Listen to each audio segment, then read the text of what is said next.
Hello, this is Mash It and Smash It, but you can call me Mash or Mash It for short. And I've got an interesting movie to talk about today.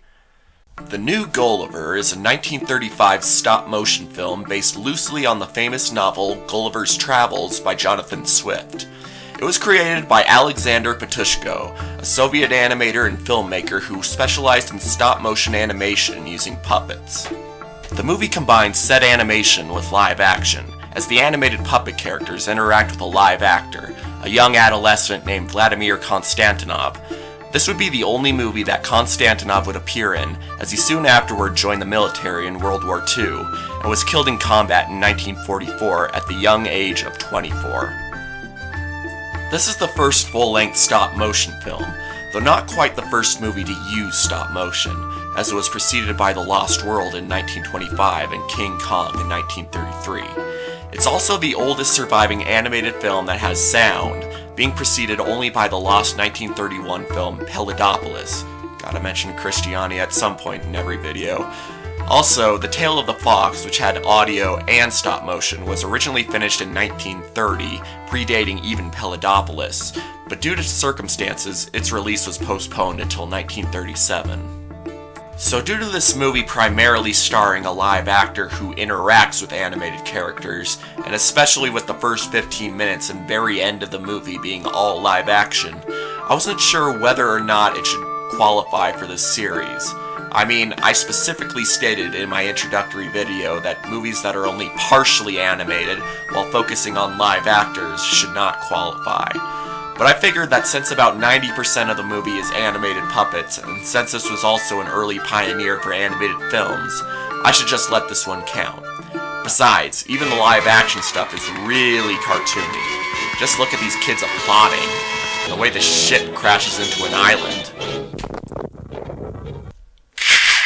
What was that? The movie focuses on a young boy on a trip with fellow pioneers who falls asleep during a reading of his favorite book, Gulliver's Travels, and dreams of becoming the character in the story, here named Petya. After battling some pirates, the ship he is sailing on crashes into an unknown island, and he is knocked unconscious while being washed ashore. There he is captured by the people of Lilliput, a city made entirely of tiny stop-motion puppet people. As they try to build him up as their own personal weapon, he soon finds out about the wicked treatment toward their slaves, and he rises up with the slaves to take down the capitalist society that oppresses them. Now, if you're familiar enough with the original story, you might notice a couple of departures from it. First of all, and this may be a shock to people like myself who have only heard about the book in passing, but in the original story, Lilliput is only the first of several different adventures that Gulliver has. Yeah, that famous image of the Lilliputians having a sleeping Gulliver all tied up on the shore? It's not the only story. He later goes on to an island of giants, an island floating in the sky, and an island of talking horses. I mean, who would have thought that a book called Gulliver's Travels would have more than one destination for Gulliver? But the big thing that sticks out like a sore thumb is the environment that this movie was made in. For those that don't know, the pre-mentioned Pioneers were a children's organization operated by the Communist Party.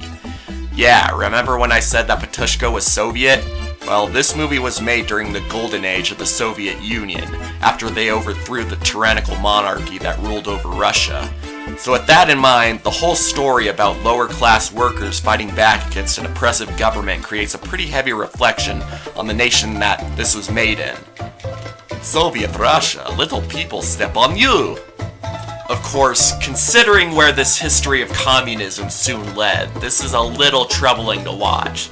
But hey, things didn't quite go down the toilet just yet, so if nothing else, you can appreciate this as a simple story of slaves rising up against their oppressors, as opposed to Prince Ahmed, which is a simple story of fighting an evil villain and saving a damsel in distress. The animation was very impressive for the time. Patushko made thousands of puppets, with some of them having hundreds of different detachable heads, giving them a wide range of different emotions. Creating all of these things and bringing them to life took several years to make. With all of that in mind, this probably took even more work than Prince Ahmed did. The world being created is also quite impressive, as it does a good job conveying the size of the town of Lilliput and its people, whether the comparatively giant hero is present in the scene or not.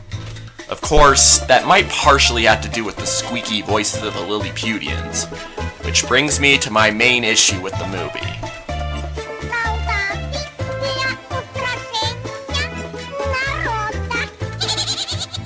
There are a lot of high-pitched noises in this film, and not just from people talking.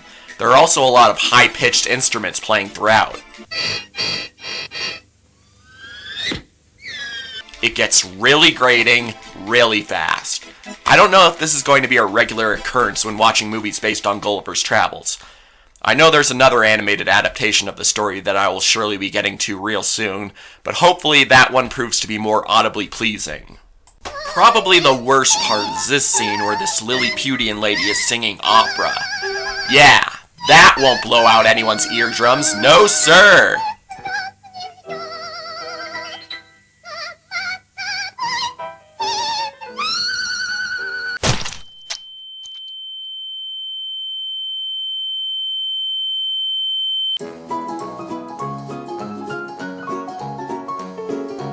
The characters of this movie are once again quite simple, but they do their job just fine. The hero is about as goody-goody as one could get, but his sense of what's right is very infectious. Though he does have this creepy Kubrick stare all throughout. I guess it makes sense, seeing that he's looking down on a bunch of tiny people, both figuratively and literally. But he even does it when he's with people his own size. Stop it, kid, you're freaking me out! Everyone else mostly just falls into two camps, the evil government and the oppressed people rising up against them. The good guys are pretty much just humble, normal-looking people with no visible expressions, whereas the bad guys are a bunch of cartoonish buffoons who are subject to all sorts of exaggerated faces, which I will admit can look pretty creepy at times. Yeah, this movie's all about creeping me out and assaulting my eardrums. I guess it's up for debate who the main villain of the movie is. The king is the one at the top of command, but he's such an incompetent imbecile that he requires his lower authorities to do the thinking for him. They're pretty much the Dick Cheney to his George W. Bush, or even the Mike Pence to his Donald Trump. The chief of police is the villain who spends the most time doing villainous things, and overall seems the most in control, so he might be the official villain of the movie. But in the end, I'd say you might as well count the entire Lilliputian government as the villain. I guess if I were to pick a favorite character, I would go with the main hero, slasher stare notwithstanding, since again, the nobility he portrays throughout the film is very admirable, which is probably helped by the power fantasy of being big enough to go Godzilla on the bad guys. Though due to the nature of my series, I suppose I should pick someone who's actually animated, in which case I will go with the king, since a lot of the best humor in the film revolves around him, like the gag with the record player. If I were to pick a least favorite character, I would probably go with the rebels, since they're mostly just dull goody-goodies with no real personality.